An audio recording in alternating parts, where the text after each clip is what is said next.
हनुमान जी का मंदिर टूटने में देर नहीं लगी, तो ये अनधिकृत बांधकाम अभी तक क्यों है? जब अगर ये अवैध निर्माण था और वो बिल्डिंगें तोड़ी गई तो ये स्ट्रक्चर यहाँ पर क्यों खड़ा है? जब छोटे छोटे बच्चे यहाँ बारिश में बिलख रहे, उनको खाने को नहीं था, उनके माँ बाप रो रहे थे कि हम जाएंगे कहाँ, रहने के लिए जाएंगे कहाँ, तो कोई पूछने भी नहीं आया। तो ये स्ट्रक्चर कैसे यहाँ खड़ा है? ग्राउंड है, डंपिंग ग्राउंड बताकर 41 बिल्डिंगों को तोड़ दिए। और जब 41 बिल्डिंग तोड़ने में उनको जरा सा भी लोगों के प्रति कोई भावना नहीं थी, तो इसके प्रति कौन सी भावना जाग उठी है जो कि अभी तक ये सेफ पड़ा हुआ है? और तो मेरी नम्र विनंती है नगर पालिका से, पुलिस प्रशासन से और आमदार साहब से भी कि जल्द से जल्द इस पे ध्यान दीजिए और इनको हटाइए। महानगर पालिका स्वयं 10 से 15 दिन के अंदर इसको तोड़े, नहीं तो सकल हिंदू समाज संगठन के जो जितने भी हिंदूवादी संगठन के लोग हैं और जितनी संस्थाएं हैं, सब मिल करके महानगर पालिका के खिलाफ जन आंदोलन करेंगे। बहुत दिन हो गए, आपने नालासोपारा की 41 बिल्डिंग का जो मसला था वो एक समय सुर्खियों में था, बेहद शांत हो गया है। हम उसी ग्राउंड पर खड़े हैं। नालासोपारा की 41 ये बिल्डिंग देखिए, 41 इमारतों का ये जो इलाका था ये पूरी तरह ध्वस्त हो चुका है। उस तरफ भी दिखाइए, उस तरफ भी दिखाइए, पूरा एक बार राउंड मारिए उस तरफ। ये पूरा ध्वस्त हो चुका है। यहाँ पे किसी भी प्रकार का कोई स्ट्रक्चर अब जिंदा नहीं रह गया है।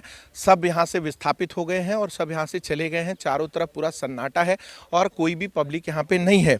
लेकिन यहाँ पे कुछ लोग और भी लोग खड़े हैं और सारे युवा हैं। इस तरफ दिखाइए, सारे युवा हैं। इनके कुछ सवाल हैं। सोशल मीडिया पे पिछले कई दिनों से हम देख रहे थे एक मुहिम जो है, एक आवाज़ उठ रही थी। उस आवाज़ में कई सवाल सिस्टम के खिलाफ किए जा रहे थे।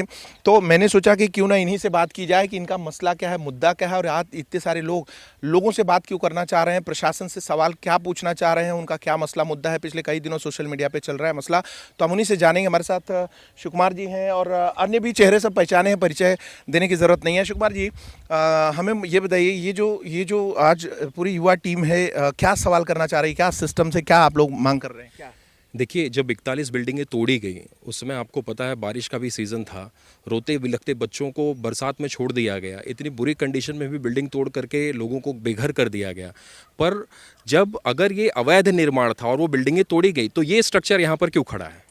हमारा यही प्रश्न प्रशासन से है।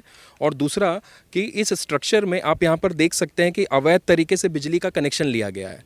अगर कोई भी 2 रुपया भी किसी का बिल बकाया होता है तो बिजली विभाग वाले आते हैं, उसकी बिजली काट कर चले जाते हैं। तो यहाँ किसके संरक्षण से ये बिजली दी जा रही है? और ये जो इस तरीके का अवैध तरीके से ये स्ट्रक्चर खड़ा है, उसको संरक्षण किसका है? और जो चोरी की बिजली चल रही है उसके ऊपर FIR दर्ज होना चाहिए। इसके साथ साथ एक लाइन और कहना चाहूँगा मैं कि अभी जैसे कि नेपाल में आपने देखा कि वहाँ की जनता आक्रोशित होकर के जिस तरीके से जो भ्रष्टाचार करने वाले लोग हैं उनको दंडित किया जनता ने, तो क्या गुब्बारे में इस हद तक हवा भरी जा रही है कि यहाँ की जनता भी इसी तरीके से आक्रोशित होकर के अपने आप से निर्णय लेने लगे? यह प्रशासन को सोचना होगा। ठीक है, क्या कहेंगे सर आप, आपकी भावनाएं क्या है? सर, भावना ये है, ये विषय सबसे पहले आतिश भैया ने यहाँ पे उठाया था, मगर ये विषय हमें पता भी नहीं था। हमें लगा 41 बिल्डिंग टूट गई, मसला ख़त्म हो गया। मगर जब लोगों के आशियाने उजड़ने में समय नहीं लगा, हमारे हनुमान जी का मंदिर टूटने में देर नहीं लगी, तो ये अनधिकृत बांधकाम अभी तक क्यों है? जो भी है, वो मंदिर है, मस्जिद है, मजार है, जो भी है, जो इलीगल है वो टूटना मांगता है। तो इस पर तोड़क कार्रवाई डेफिनेटली किसी नेता के संगनमत से हुई है, यह हमारा स्पष्ट मत है। ठीक है, कृष्णा जी।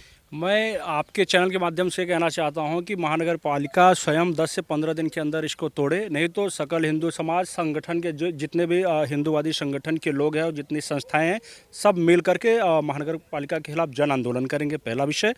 दूसरा, आपके चैनल के माध्यम से बताना चाहूँगा कि इस प्रकार का जैसा भी इन लोगों का जो तरीका है कैप्चर करने का, जैसा आतिश भाई ने बोला, तो हम सभी जो यहाँ पर आप देख रहे हैं आप चेहरे, ये यहाँ पर लैंड जिहाद हो, लव जिहाद हो, ड्रग जिहाद हो, हम सभी मिलकर तीनों पर पूरे वर्ष बिरान में काम करेंगे। ठीक है, बोलिए। हाँ, मेरा कहने का मतलब ये है कि अगर जब यहाँ पे 42 बिल्डिंग 41 बिल्डिंग जब तोड़ी गई तो उसी समय इस पर भी कार्रवाई होनी चाहिए थी। वहाँ तो महानगर पालिका भी थी, उसके कर्मचारी भी थे, पुलिस भी थी। और अगर ये वो लोग देख के अगर नहीं तोड़े तो ये सोचिए कि महानगर पालिका के जो अधिकारी थे उनका भी इसमें कुछ ना कुछ योगदान है।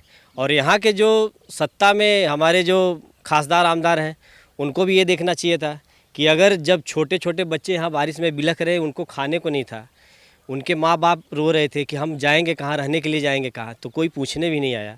तो ये स्ट्रक्चर कैसे यहाँ खड़ा है, इसको भी तोड़ना चाहिए, इस पर भी कार्रवाई होनी चाहिए। मेरा सरकार से यही निवेदन है। यानी सब तोड़ा तो इसको क्यों छोड़ा, है ना?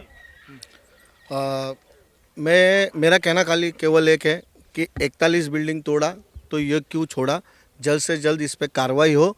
और मेरा सवाल ये भी है कि जिस तरीके से यहाँ पे लोग बेघर हुए तो जल्द से जल्द इसको तोड़कर यहाँ से हटा दिया जाए। ये अनधिकृत है और ये मैं नहीं कहता, इनकी किताबों में लिखा है जहाँ पे अनधिकृत जगह हो वहाँ पे अवैध बांधकाम नहीं होना चाहिए।